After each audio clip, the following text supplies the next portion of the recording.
Vias were young, they were in love, and they were dangerous. In the dark days of the Great Depression, when Americans were starving and banks were foreclosing on homes, two names flashed across newspaper headlines like lightning: Bonnie and Clyde. To the public, they were modern-day Robin Hoods, star-crossed lovers fighting against the system.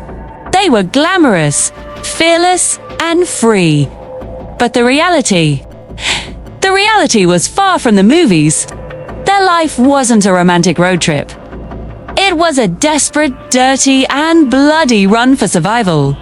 They slept in cars, bathed in rivers, and left a trail of dead bodies, including police officers and civilians, in their wake. All day. How did a bored waitress and a petty thief become the most hunted couple in American history? And why are we still obsessed with them 90 years later? This is the true story of Bonnie Parker and Clyde Barrow. To understand them, you have to understand the era. The 1930s. The Great Depression. The Dust Bowl. People had nothing. They hated the banks, and they didn't trust the police. Clyde Barrow grew up in the slums of Dallas. He was small, impoverished, and angry. 2. By age 17, he was already stealing cars and cracking safes. He wanted to be famous, and he didn't care how he got there. Bonnie Parker was different. She was a tiny, intelligent girl, honor student who wrote poetry. But she was trapped. She was working as a waitress, bored out of her mind, married to a man who had abandoned her. She craved adventure. They met in January 1930 at a mutual friend's house. Historians say it was love at first sight. Bonnie didn't see a criminal. She saw a rebel. And Clyde didn't see a waitress. He saw a partner. Their crime spree didn't start with a bang, but with a series of clumsy failures. Clyde was sent to prison early in their relationship, where he was brutally abused. He killed an inmate there, his first murder. When he was released, he was a changed man. He wasn't stealing for money anymore. He was stealing for revenge against the Texas legal system. Bonnie joined him. Together with a rotating group of accomplices, including Clyde's brother Buck, they formed the Barrow Gang. They robbed gas stations, small grocery stores, and occasionally banks. Surprisingly, they didn't get much money, sometimes as little as $5 or $10. But what they lacked in money, they made up for in branding. In 1933, police raided their hideout and found a camera. Inside was a roll of undeveloped film. When they developed it, they found photos of Bonnie and Clyde posing with guns, smoking cigars, and looking stylish. The newspapers published these photos, and the public went wild. Bonnie looked like a movie star with a gun. The myth was born. And a fun fact, Bonnie didn't actually smoke cigars. It was just a prop for the photo. While the public imagined them living a high life, the reality was miserable. They were constantly driving. Clyde drove fast and erratic routes across state lines because police in one state could pursue them into another. This was the loophole they exploited. They lived out of their stolen Ford V8. They bathed in cold streams. They ate cold cans of beans. They were constantly injured.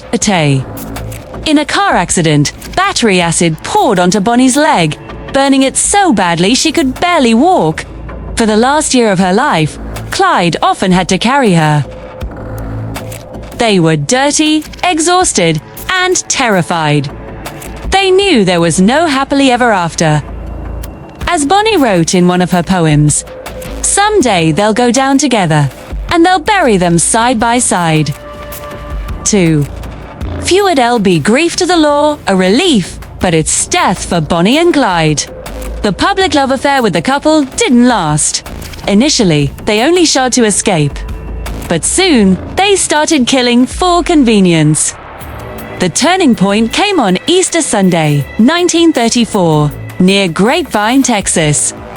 The gang killed 2 highway patrolmen. Eyewitness reports, which were likely exaggerated, claimed Bonnie laughed as she shot a wounded officer. The headlines screamed cold-blooded killers. The public turned against them. The governor of Texas decided it was enough. She hired a retired Texas Ranger named Frank Hammer. Hammer was not a regular cop. He was a manhunter. He had survived over 50 gunfights. He tracked them not like a detective, but like a wolf hunting prey. He studied their patterns and realized they moved in a circle, always visiting their families.